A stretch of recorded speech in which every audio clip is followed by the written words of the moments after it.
Emotional chaos does not announce itself. It slips in quietly. One moment you think you're in control. The next, your thoughts are racing, your chest is tight, and your reactions are faster than your judgment. Most men live like this without realizing it. They call it stress, they call it personality, they call it just how I am. Japanese warriors called it danger, because a man who cannot command his inner world will always be ruled by the outer one. If pressure shakes you, if anger hijacks your clarity, if your mind fragments the moment things don't go your way, then understand this clearly. You are not calm, you are merely untested. Somewhere ahead of you there is a moment that will demand stillness, a moment where one wrong emotional reaction will cost you respect, direction, or control. And the version of you who fails in that moment will not fail because he lacked intelligence. He will fail because his inner world was in chaos. Ancient Japanese warriors prepared for this exact moment. They developed a discipline so quiet, so misunderstood, that it was never taught openly. They called it Seishin Chowa, the harmonization of the spirit. Not suppression, not emotional numbness, but internal alignment so deep that chaos could not take root. By the end of this video, you will understand why warriors did not fight their emotions, they reorganized them. This is stillness and direction, where ancient discipline is used to forge modern mental control. If you are done being mentally pulled in 10 directions at once, subscribe now. This knowledge was never designed for the distracted. Now listen carefully. Modern culture teaches you to chase calm, relax more, think positive, distract yourself. The warrior rejected all of it. Calmness that depends on circumstances is fragile. Seishin Chowa was built to function inside chaos, not outside it. The samurai understood that emotional disorder does not come from intensity, it comes from misalignment. Thought pulling one way, emotion pulling another, body reacting to both. This internal civil war drains men silently. You feel tired without reason, irritated without cause, restless even when nothing is wrong. This is emotional chaos. And the worst part is not the feeling, it is the loss of direction. When your inner state is scattered, every decision becomes heavier, every challenge feels personal, every obstacle feels louder than it is. Seishin Chowa was the antidote. It trained the warrior to bring thought, emotion, and action into a single line. When aligned, emotion stopped being noise and became information. Anger lost its urgency, fear lost its exaggeration, desire lost its impatience. Nothing was erased, everything was ordered. This is why the samurai appeared calm even on the edge of violence. Their minds were not quiet, they were coherent. Before techniques, before practices, before discipline, you must understand one truth. You do not need to eliminate emotion. You need to end the internal conflict. In the next chapter, you will understand why emotional chaos is created in the first place and why most men unknowingly train themselves into disorder every day. Emotional chaos is not created by big events. It is trained through small habits. This is the part most men never understand. They believe their inner disorder comes from pressure, people, or problems. The samurai knew better. Chaos is not what happens to you. Chaos is how your inner system responds, repeatedly. Every time you react without awareness, you reinforce fragmentation. Thought runs ahead, emotion flares behind. The body follows whichever shouts louder. This misalignment becomes routine, and routine becomes identity. Modern life accelerates this damage. Constant stimulation, constant opinions, constant comparison.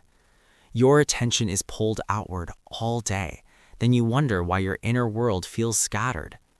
The samurai called this a divided spirit. A mind that moves faster than intention, an emotion that moves faster than judgment.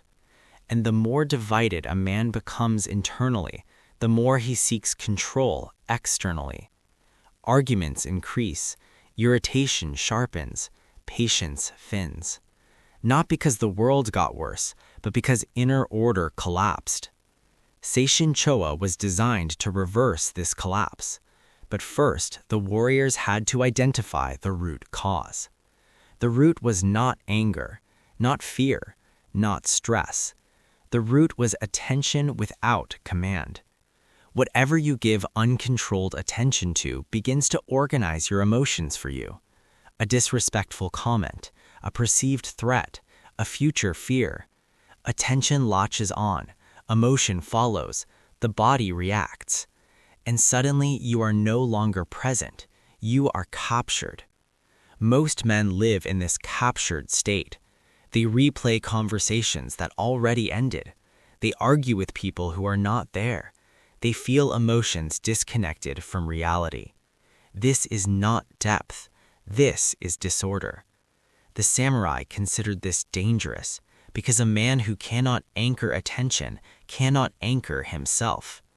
Seishin Choa trained attention like a blade, focused, deliberate, still until needed.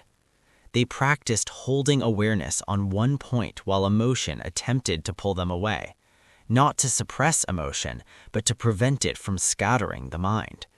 This is critical. Emotion is not the problem, untrained attention is. Where attention stabilizes, emotion organizes itself naturally. Where attention is scattered, emotion becomes chaotic. Modern men invert this. They try to calm emotion first. They ignore attention completely. The warrior did the opposite. He anchored attention so deeply that emotion had no choice but to align. This alignment created internal silence, not because nothing was happening, but because nothing was conflicting. Thought, emotion, and body moved as one. And when they did, emotional chaos dissolved without force. This is why Seishin Choa was forbidden to the undisciplined. A man without structure would misuse it. A man addicted to stimulation would abandon it. It required patience, restraint, willingness to be uncomfortable. Because disorder feels familiar, order feels empty at first. Many men quit here. They mistake silence for weakness, stillness for boredom. The samurai understood the truth.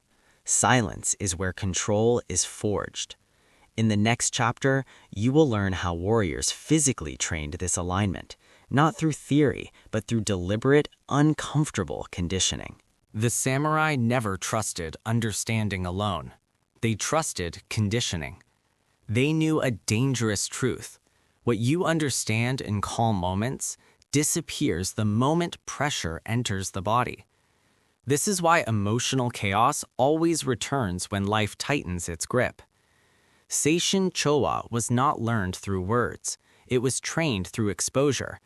The warriors believed the body must experience order before the mind could sustain it. So they began where chaos first appears, in the nervous system. When stress hits, the body reacts first. Breath shortens, muscles tighten, vision narrows. The mind explains later. Most men attempt to control emotion at the level of thought. The samurai went deeper. They trained the body to remain unreactive long enough for awareness to catch up. Not relaxed, not passive, stable. They exposed themselves intentionally to discomfort, cold mornings without complaint, long stillness without movement, physical fatigue without emotional release. The purpose was simple: teach the body that discomfort is not danger, because the body cannot distinguish between physical threat and emotional pressure. To it, stress is stress. When the body panics, the mind manufactures chaos to justify the reaction. Seishin Choa reversed this process. The warrior learned to stay present as sensation rose.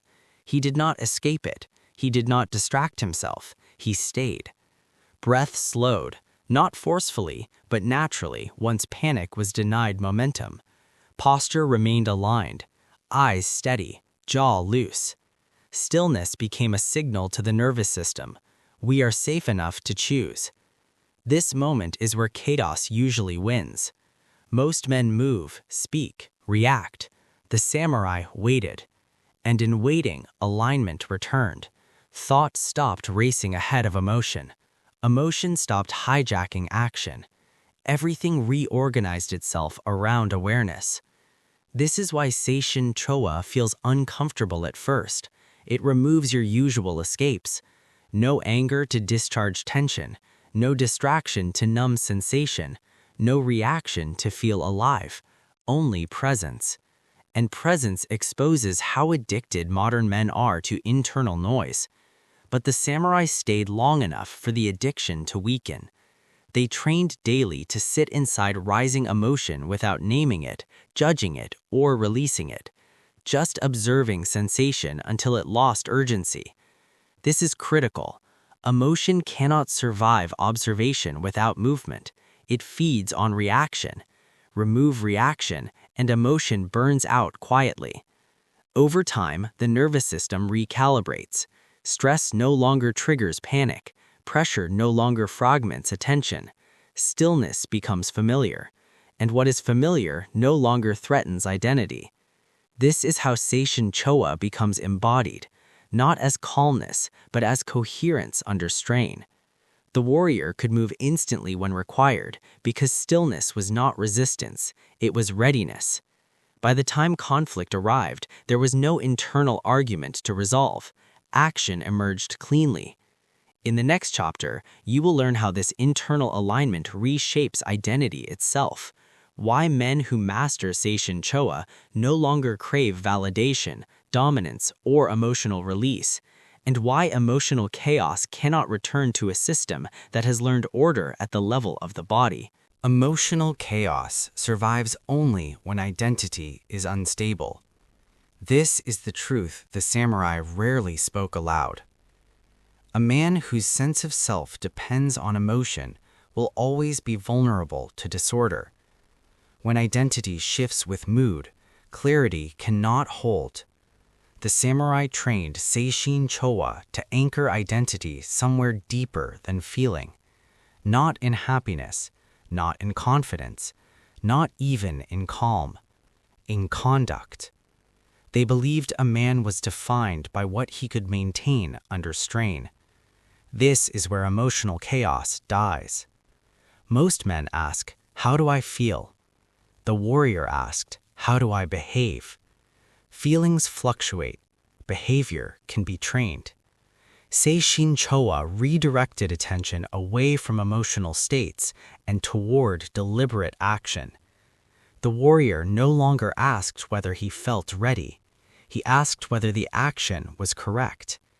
This single shift collapsed internal noise. When conduct becomes primary, emotion loses authority. Anger may appear, but it does not command. Fear may arise, but it does not decide. Emotion becomes background information, not instruction. This is why men without Seishin Choa constantly negotiate with themselves. I feel like it. I don't feel like it. I'll do it when I'm calm. The warrior eliminated the negotiation. His identity was not emotional, it was procedural. This created something modern men rarely experience: internal trust. He trusted himself to act correctly regardless of mood. And when trust replaces self-doubt, chaos loses leverage. Another shift followed naturally. The warrior stopped needing validation. When identity is anchored internally, external confirmation becomes unnecessary. Insults lost impact. Praise lost influence. Comparison lost relevance. This did not make the warrior indifferent. It made him sovereign.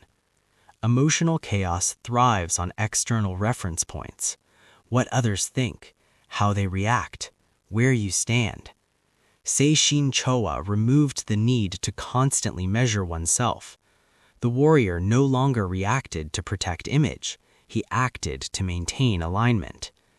This frightened others, because a man who does not need to prove himself cannot be manipulated. Provocation failed. Pressure stalled. Attempts to destabilize him collapsed, not through resistance, but through irrelevance. Stillness stopped being an effort. It became a byproduct of identity. This is the stage most men never reach. They practice techniques, but never change who they are being. The samurai did the opposite. They reshaped identity first. Techniques followed naturally. This is why Seishin Chōwa was considered dangerous. A man who no longer needs emotional resolution is free to move decisively. And free men are unpredictable. In the next chapter, you will learn how Seishin Chōwa expresses itself in action, how a man with inner harmony moves through conflict, pressure, and decision without emotional turbulence. Not passive, not detached, but precise. Harmony does not slow a man down. It sharpens him. This is where Seishin Chōwa separates discipline from misunderstanding. Most men believe inner harmony leads to softness, avoidance, delay. The samurai knew the opposite was true. A divided man hesitates, an aligned man moves. When thought, emotion, and body pull in different directions, action fractures. One part wants to move, another resists, a third seeks reassurance. This internal friction is invisible, but it drains speed and clarity. Seishin Chōwa removed the friction, not by forcing confidence, but by eliminating internal contradiction. When alignment was complete, action became inevitable. This is how the samurai acted decisively without emotional intensity. No surge, no rush, no dramatic display, just movement at the exact moment it was required. Men without harmony often act from urgency. They fear missing out. They fear appearing weak. They fear losing control. Urgency feels like strength, but it is panic disguised as momentum. The warrior rejected urgency completely. He allowed situations to unfold until the correct line of action revealed itself. This required something rare: patience without doubt. Patience is not waiting because you are unsure. It is waiting because you are observing. While others rushed, the warrior gathered information, tone shifts, body language, emotional tells. The emotional man missed all of it because he was busy reacting. By the time he moved, the outcome was already compromised. The aligned man moved once, and the situation changed. This is why Seishin Chōwa created reputations without explanations. Others could not understand why this man always seemed ahead. They mistook harmony for luck, stillness for passivity. They were wrong.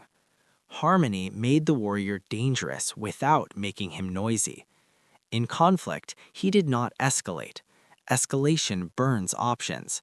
Instead, he compressed the encounter. Fewer words, cleaner movement, clear boundaries. This is how harmony expresses power, not through domination, but through finality. Once action was taken, there was no emotional residue, no replaying conversations, no self-justification, no internal debate. The warrior returned to stillness immediately because action had not disturbed his alignment. Modern men carry emotional debt from every interaction. Arguments linger, decisions echo, doubts accumulate. Seishin Chōwa prevented this because nothing was done from inner conflict, only from clarity. This is the freedom alignment gives. You are no longer pulled forward by fear or pushed backward by doubt. You move when movement is correct, and when you do, the world adjusts. In the final chapter, you will learn how to live permanently in this state, how Seishin Chōwa becomes your baseline, your presence, your silent authority, and why men who reach this level are no longer consumed by emotional chaos. They operate above it. Shall I continue to Chapter 6? Seishin Chōwa was never meant to be used occasionally. It was designed to become your permanent inner order. The samurai did not enter harmony when things went wrong. They lived from it at all times. This is the difference between practice and embodiment. A practice is something you perform. An embodiment is something you are. By the time chaos arrived, there was nothing to correct, no emotion to fight, no impulse to manage. Alignment was already present. This is the final stage most men never reach. They collect techniques but never change their internal structure. The samurai rebuilt structure first. They organized their lives to protect harmony. Simple routines, clear priorities, limited emotional entanglements. Not out of fragility, but precision. Every unnecessary stimulation weakened alignment, so they removed it. They did not argue often. They did not explain themselves repeatedly. They did not chase emotional resolution. They conserved attention as if it were blood, because attention is the scaffolding of emotional order. When attention stabilizes, emotion follows. This is why emotional chaos could not return. There was no internal environment for it to survive in. The warrior's presence changed. People felt it without understanding it. Conversations slowed. Provocations lost power. Uncertainty rose in others. Not because the warrior intimidated, but because he was no longer readable. Predictability is vulnerability. Harmony removed predictability. This created silent authority, authority without assertion, without explanation, without force. The samurai moved through life without emotional turbulence, not numb, not detached, clear. Decisions no longer drained him, conflict no longer lingered. He acted when alignment demanded it and returned to stillness immediately after. This is the freedom Seishin Chowa offers, a life without internal noise. No replaying the past, no rehearsing imaginary futures, only presence and direction. Most men never experience this. They live in reaction loops until exhaustion feels normal. The warrior refused this fate. He accepted discipline over comfort, structure over indulgence, order over emotional drama. And in doing so, he gained something rare: self-ownership. When you own yourself, no external chaos can colonize you. Anger may knock, fear may visit, pressure may test. None of them stay, because there is nothing for them to feed on. This is the end of emotional chaos, not through suppression, not through force, but through internal harmony. If this path resonates with you, do not rush it. Walk it deliberately. This is stillness and direction, and this discipline was never meant for everyone. It is for the man who is done living internally divided and ready to move through the world with calm authority.